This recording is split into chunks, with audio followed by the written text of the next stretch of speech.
Vous êtes-vous déjà demandé ce qui se passe vraiment après la mort? Vous êtes-vous déjà demandé si le ciel et l'enfer existent vraiment et quel est le rôle de Dieu dans tout cela? Dans cette vidéo, je vais partager une conversation approfondie que j'ai eue avec un ami où nous avons discuté de ces questions fondamentales de la foi et de la vie éternelle. Récemment, j'ai retrouvé un vieil ami après plusieurs années. Malgré les changements de vie tels que le mariage et le déménagement dans différents États, dans le passé, nous étions très proches. Au cours de notre conversation, j'ai profité de l'occasion pour partager l'Évangile avec lui, mais il n'a montré aucun intérêt. Compte tenu de notre histoire, je me sentais suffisamment à l'aise pour poser des questions directes sur leurs croyances. J'ai commencé par lui demander ce qu'il pensait qu'il se passait après la mort. Il n'était pas sûr au début, alors j'ai insisté plus fort, lui demandant où il croyait qu'une personne allait quand elle mourait. Il a répondu « au ciel ». J'ai trouvé cela intriguant puisqu'il ne croit pas en la Bible, et je lui ai demandé pourquoi il choisirait de croire au ciel, mais pas à d'autres aspects de la Bible. Sa réponse a été simple. Il aimerait croire qu'il y a un ciel. Puis je lui ai demandé s'il croyait en l'enfer, en soulignant que le même livre qui parle du paradis mentionne également l'enfer. Il a dit qu'il ne croyait pas à l'enfer. Cette conversation a mis en évidence pour moi une attitude commune. Beaucoup de gens, comme mon ami, préfèrent ne pas réfléchir profondément à ce qui arrive à leur âme après la mort. Ils acceptent des idées réconfortantes comme le ciel, mais ignorent des concepts difficiles comme l'enfer. J'ai trouvé particulièrement intéressant qu'il accepte l'idée du paradis tout en rejetant complètement celle de l'enfer. Dans nos vies, il y a un profond déni qui reflète le comportement mythique attribué aux autruches, qui sont censées faire l'autruche lorsqu'elles font face au danger. Cette métaphore résume parfaitement une tendance humaine omniprésente à éviter d'affronter ou même de reconnaître la question ultime de notre existence. Qu'arrive-t-il à nos âmes après avoir quitté ce monde? Beaucoup d'entre nous choisissent d'ignorer cette réalité inévitable, préférant se livrer à des illusions réconfortantes dans un monde plein de distractions. Le concept d'une vie après la mort, en particulier une vie aussi sereine et séduisante que le ciel, devient une évasion pratique pour beaucoup. L'attraction du ciel, lieu de paix et de repos éternel, est universellement recherchée. Pourtant, paradoxalement, beaucoup de ces mêmes individus nient l'existence de Dieu, à qui ce ciel appartient. Cette acceptation sélective révèle une vérité plus profonde et plus troublante sur la nature humaine. Nous désirons la récompense, mais pas les responsabilités qui accompagnent la reconnaissance d'un Dieu tout-puissant. La Bible, en 2 Corinthiens 4:4, donne une vision claire de ce phénomène. En qui le Dieu de ce monde a aveuglé l'esprit des incroyants, afin que la lumière de l'évangile de la gloire du Christ, qui est l'image de Dieu, ne brille pas sur eux. Ce passage révèle que ceux qui n'acceptent pas l'évangile ne sont pas simplement mal informés. Ils sont activement aveuglés par Satan, le séducteur.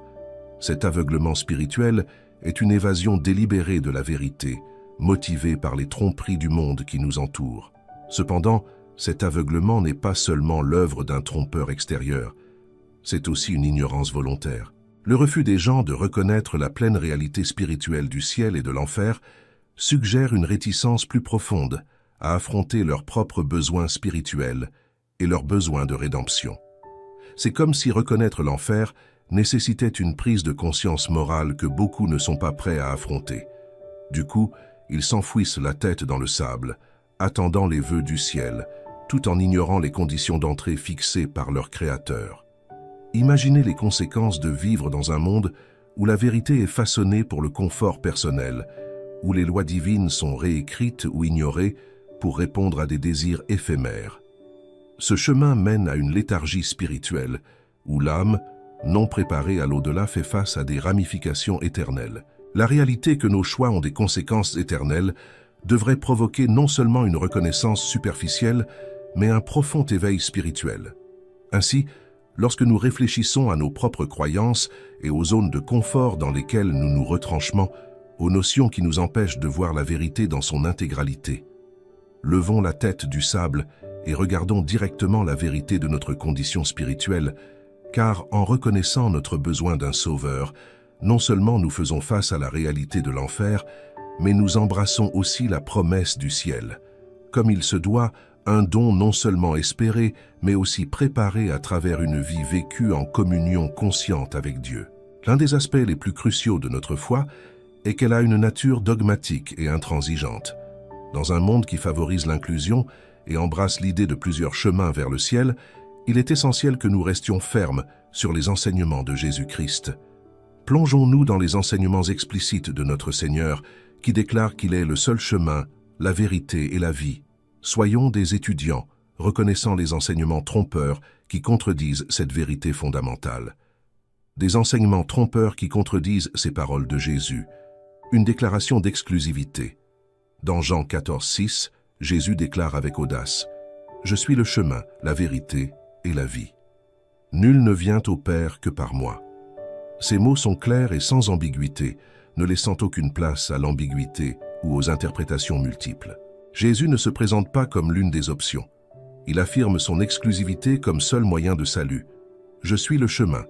Nul ne vient au Père que par moi. » En tant que disciples du Christ, nous devons nous accrocher fermement à cette vérité fondamentale, en reconnaissant qu'elle constitue l'essence de notre foi. Les paroles de Jésus dans Jean 14,6 sont une déclaration inébranlable de son rôle unique dans notre salut.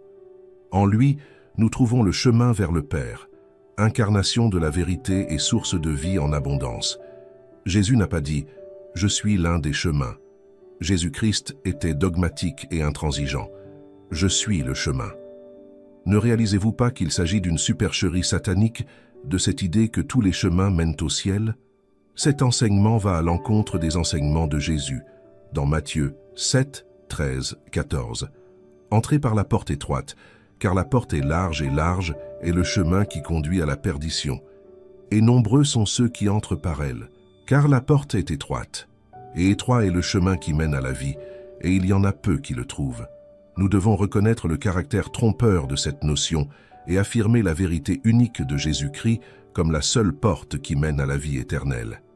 Explorons les profondeurs de l'amour et de la miséricorde de Dieu, en comprenant que le salut se trouve exclusivement par la foi en Jésus-Christ. Avant de nous plonger dans l'unicité de Jésus-Christ en tant que porte du ciel, il est essentiel de reconnaître l'amour et la miséricorde infinie de Dieu. C'est son immense amour pour l'humanité qui l'a conduit à envoyer son Fils Jésus-Christ sur la terre. Par sa mort sacrificielle sur la croix, Jésus a démontré l'acte ultime d'amour et a ouvert la voie du salut. L'amour et la miséricorde de Dieu ne sont pas en question. Ils sont le fondement même de notre foi. Bien que l'amour et la miséricorde de Dieu soient universels, il est essentiel de comprendre que le chemin vers la vie éternelle est unique. Jésus lui-même a déclaré dans Jean 14,6 « Je suis le chemin, la vérité et la vie. Nul ne vient au Père que par moi. » Cette déclaration sans équivoque met en évidence le rôle unique de Jésus-Christ en tant que porte du ciel. C'est la vérité fondamentale. Ce n'est pas notre moralité, nos bonnes actions ou nos appartenances religieuses qui nous permettent d'entrer, c'est seulement par la foi en Jésus-Christ. Ce n'est même pas sa confession religieuse. Personne ne va au ciel parce qu'il est anglican, épiscopalien, baptiste, luthérien, méthodiste, presbytérien, pentecôtiste, réformé ou de toute autre confession. Quiconque entre au ciel y entre par le seul et unique chemin qui est Jésus-Christ. Il y a une véritable tromperie satanique qui a lieu. La croyance que tous les chemins, toutes les religions et toutes les croyances mènent au ciel est une tromperie satanique qui sape l'œuvre rédemptrice de Jésus-Christ. Littéralement, c'est une croyance antichrétienne. Cela va littéralement à l'encontre des enseignements même de Jésus-Christ et attire des millions de personnes dans un faux sentiment de sécurité, les empêchant de reconnaître la nécessité d'une action chrétienne. Ce ne sont pas les efforts humains, la moralité ou les affiliations religieuses qui nous sauvent. C'est seulement par la grâce salvatrice de Dieu et la foi en Jésus-Christ.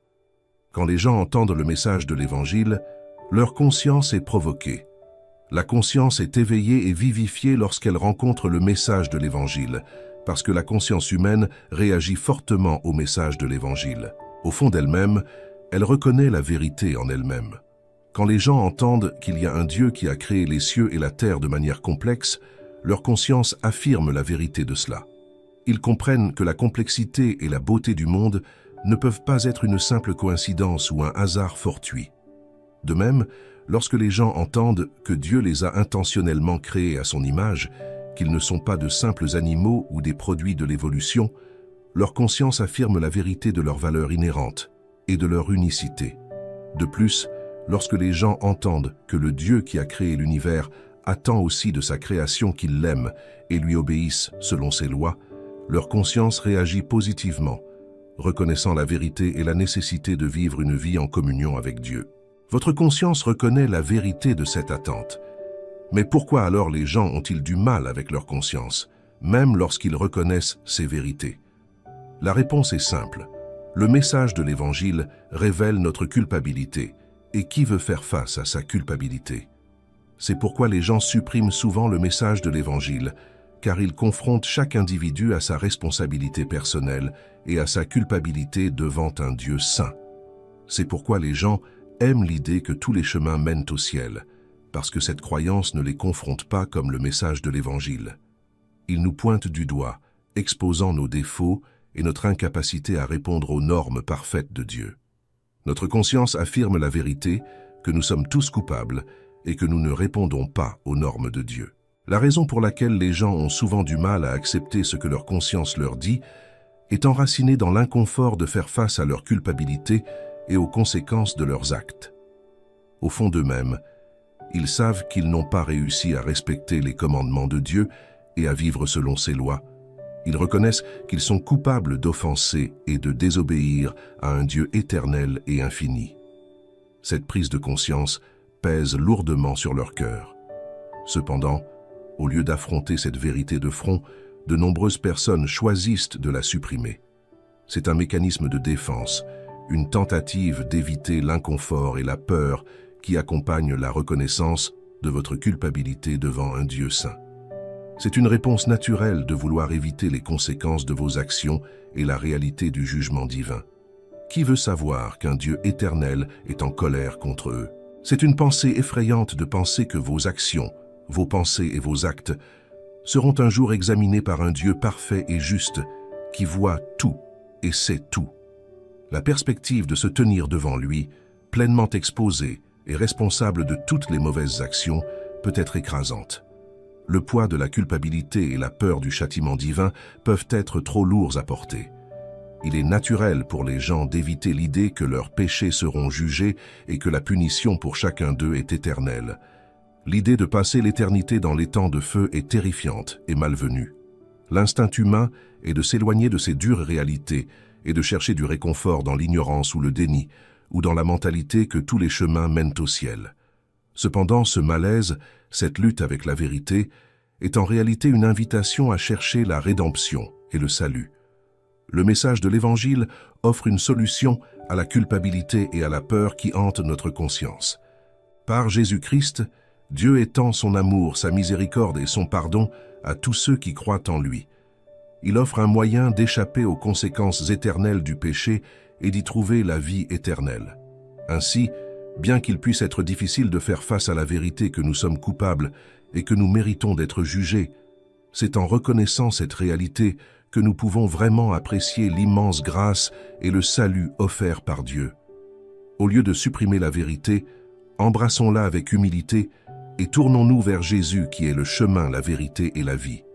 Puissions-nous trouver du réconfort, de la paix et de la sécurité dans son amour rédempteur et lui permettre de transformer nos vies. Contrairement à la croyance populaire, ce ne sont pas les personnes moralement droites ou les bonnes autoproclamées qui accèdent au ciel. La vérité est que nous sommes tous des pécheurs qui ont besoin de la grâce de Dieu. Romains 3, 23 nous rappelle « Car tous ont péché et sont privés de la gloire de Dieu. Ce n'est que par la faveur imméritée de Dieu et la puissance transformatrice du sacrifice du Christ que nous pouvons être sauvés. » Notre foi en Jésus-Christ est la clé qui ouvre la porte du ciel. Alors que nous terminons notre exploration de l'unicité de Jésus-Christ en tant que porte du ciel, réaffirmons la vérité selon laquelle le salut se trouve en Christ seul. Alors que l'amour et la miséricorde de Dieu sont illimités, le chemin de la rédemption est spécifique. Rejetons la supercherie satanique selon laquelle tous les chemins, toutes les religions et toutes les croyances mènent au ciel, et embrassons plutôt la vérité que les pécheurs sauvés par la grâce, par la foi en Jésus-Christ, sont ceux qui trouvent la vie éternelle. Puissions-nous être vigilants pour partager cette vérité avec les autres, en les invitant à embrasser Jésus comme leur Seigneur et Sauveur. Vivons comme des témoignages vivants de l'amour et de la miséricorde de Dieu, reflétant la puissance transformatrice du Christ dans nos vies, et que, avec compassion et grâce, nous exposons la tromperie qui égare les gens du chemin étroit qui mène à la vie éternelle. L'unicité du Christ en tant que chemin singulier vers le ciel n'a pas pour but d'exclure ou de diminuer le sens des autres. Au contraire, il sert de phare d'espoir et de sécurité pour toute l'humanité. Dans le Christ, nous trouvons la source de la rédemption et le chemin de la réconciliation avec Dieu. Sa mort sacrificielle sur la croix et sa résurrection victorieuse nous fournissent les moyens par lesquels nous pouvons faire l'expérience du pardon des péchés et du rétablissement de notre relation avec notre Père céleste. La boîte de Pandore a été ouverte et il est trop tard pour certains chrétiens. Je suis sûr que vous connaissez tous le terme « boîte de Pandore ». Cette expression est apparue en anglais vers 1570 pour décrire quelque chose qui pouvait causer de nombreux problèmes. La boîte de Pandore est généralement associée à des situations qui doivent être laissées intactes car elles ont le potentiel de créer des problèmes si elles sont exploitées, mentionnées ou poursuivies. Ma première rencontre avec le terme a eu lieu lors de mes études de mythologie grecque au lycée. La boîte de Pandore tire son origine d'un conte grec ancien qui met en scène un personnage nommé Pandora, à qui l'on a donné une boîte comme cadeau de mariage avec des instructions strictes de ne pas l'ouvrir. Cependant, la curiosité parlait plus fort et elle désobéit à l'ordre, libérant par inadvertance la mort, le mal et la misère dans le monde. En tant que chrétiens, nous ne croyons pas à cette histoire mythologique, mais je la partage pour fournir un contexte à la signification de l'expression « boîte de Pandore », qui est devenue profondément enracinée dans la langue anglaise. Lorsque nous décrivons quelque chose comme une boîte de Pandore, nous sous-entendons qu'il s'agit d'une source de complexité susceptible de générer de nombreux problèmes imprévus. Le langage le plus couramment utilisé aujourd'hui est « ouvrir une boîte de Pandore ». En voici quelques exemples. Les réformes mises en œuvre par le ministre des Finances ont ouvert une boîte de Pandore de problèmes industriels. Le vice-chancelier a refusé de discuter de la question, craignant les conséquences potentielles de l'ouverture d'une boîte de Pandore. Maintenant, je crois que l'esprit de l'Antéchrist conduit les gens à ouvrir une boîte de Pandore, et les effets de l'ouverture de cette boîte de Pandore sont visibles à la fois à l'intérieur et à l'extérieur de l'Église. La boîte de Pandore qui a été ouverte aujourd'hui est la religion individuelle de la vérité. Regardez autour de vous. Nous vivons dans une génération où tout le monde a sa propre vérité, et tout le monde autour d'eux doit accepter et approuver leur vérité, même lorsque leur vérité n'a tout simplement pas de sens. Cette idée de « ma propre vérité » s'est infiltrée dans l'Église, au point que les gens viennent maintenant à Dieu et imposent des stipulations et des clauses à Dieu. Voici quelques déclarations que j'ai entendues dire à propos de Dieu et de la Bible. Je suis chrétien, mais je ne crois pas que Jésus-Christ soit Dieu. Je suis chrétien, mais je crois que le christianisme est l'un des nombreux chemins qui mènent au ciel. Je suis chrétien, mais je ne suis pas tout à fait d'accord avec la Bible. Je suis chrétien, mais j'ai parfois l'impression que la Bible n'est pas toujours juste. Cette nouvelle croyance qui balaie les églises concerne l'expérience, la parole de Dieu, la subjectivité, l'objectivité, les sentiments de vérité. Et qui d'autre que l'esprit de l'Antéchrist peut être derrière cela? Si vous accordez de la valeur à votre expérience personnelle et à votre propre vérité personnelle sur la parole de Dieu, vous ouvrez littéralement une boîte de Pandore dans votre vie. Si vous appréciez l'expérience personnelle de quelqu'un d'autre de la parole de Dieu, vous ouvrez littéralement une boîte de Pandore dans votre vie. La Bible nous dit que l'esprit de l'Antéchrist est déjà à l'œuvre aujourd'hui. À l'heure actuelle, les gens croient que lorsque l'Antéchrist apparaîtra, il prendra le contrôle du monde et, pour ainsi dire, de l'Église de la terre, à ce moment-là par la force. Cependant, ce n'est pas ainsi que cela se passera. Lorsque cet individu, l'Antéchrist, se lèvera, le monde et l'Église seront préparés. L'une des stratégies qu'il emploie pour préparer l'Église à son arrivée est de diluer le message de l'Évangile et de discréditer la Bible. De plus, il élève les expériences personnelles au-dessus de l'autorité de la parole de Dieu. Permettez-moi d'être clair, si vos expériences personnelles contredisent la parole de Dieu de quelque manière que ce soit, elles sont erronées. De même, si vos émotions contredisent la parole de Dieu, elles sont également mauvaises. Maintenant, aujourd'hui, nous allons traiter de chacune des 5 déclarations que j'ai mentionnées, que les gens qui croient en leur propre vérité affirment. Je suis chrétien, mais je ne crois pas que Jésus-Christ soit Dieu. Si vous ne croyez pas que Jésus-Christ est Dieu, vous ne croyez pas au Jésus-Christ de cette Bible. Vous croyez en un Jésus-Christ de quelque chose d'autre, pas en le Jésus-Christ de cette Bible. Le Jésus de cette Bible est clairement Dieu. Dans Matthieu chapitre 1, verset 23, la prophétie d'Ésaïe s'accomplit lorsque l'ange déclare à Joseph que l'enfant né de Marie sera appelé Emmanuel, ce qui signifie Dieu avec nous. Ce nom a une signification profonde, car il révèle la nature de Jésus-Christ en tant que pleinement Dieu et pleinement humain. Par sa naissance, Dieu a choisi d'habiter parmi son peuple, rapprochant le ciel et la terre. Tout au long des évangiles, nous voyons Jésus manifester des attributs divins qui affirment sa divinité. Il a l'autorité de pardonner les péchés, de guérir les malades, de ressusciter les morts et d'accomplir des actes miraculeux. Ces actions témoignent de sa nature divine et reflètent son unité avec le Père.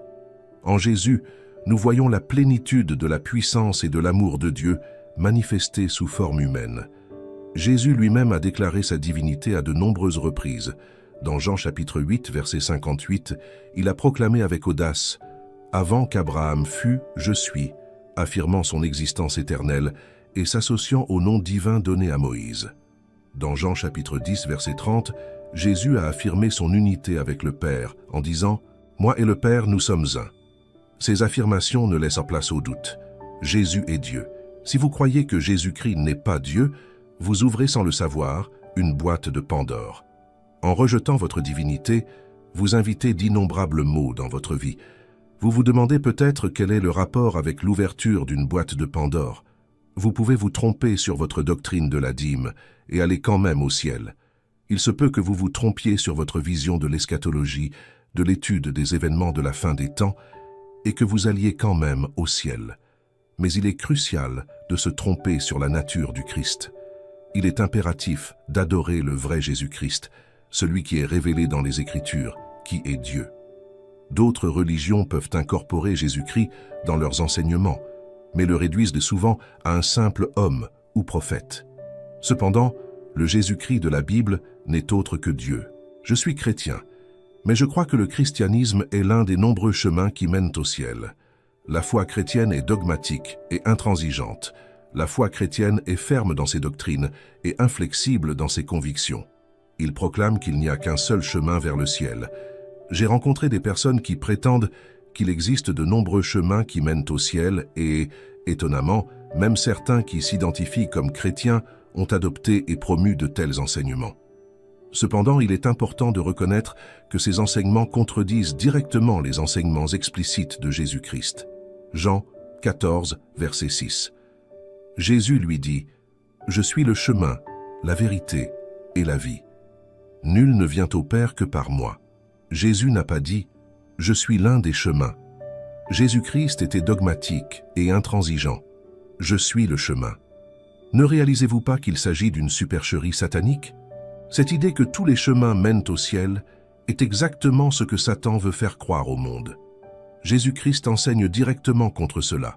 Matthieu 7, versets 13 et 14, « Vous entrez par la porte étroite, car la porte est large est le chemin qui conduit à la perdition, et nombreux sont ceux qui entrent par elle. Car la porte est étroite et étroit est le chemin qui mène à la vie, et il y en a peu qui le trouvent. Je suis chrétien, mais je ne suis pas tout à fait d'accord avec la Bible. Permettez-moi d'être bref à ce sujet. Un chrétien ne peut pas se dire chrétien et ne pas faire confiance à la Bible. La Bible n'est pas une simple collection d'écrits anciens, mais un guide vivant, puissant et transformateur qui façonne nos croyances, nos valeurs et nos actions. La Bible, divinement inspirée et insufflée par Dieu, est notre autorité suprême. Selon Timothée 3, verset 16, c'est un témoignage de la fidélité et de la nature immuable de notre Créateur. Contrairement aux paroles humaines, qui peuvent échouer, la parole de Dieu reste inébranlable et immuable, fournissant une base solide sur laquelle nous pouvons fonder notre foi et naviguer dans les défis de la vie. Je suis chrétien, mais j'ai parfois l'impression que la Bible n'est pas toujours juste. La parole de Dieu n'est pas simplement une compilation d'écrits anciens, c'est une révélation divine qui révèle son caractère et sa volonté à l'humanité.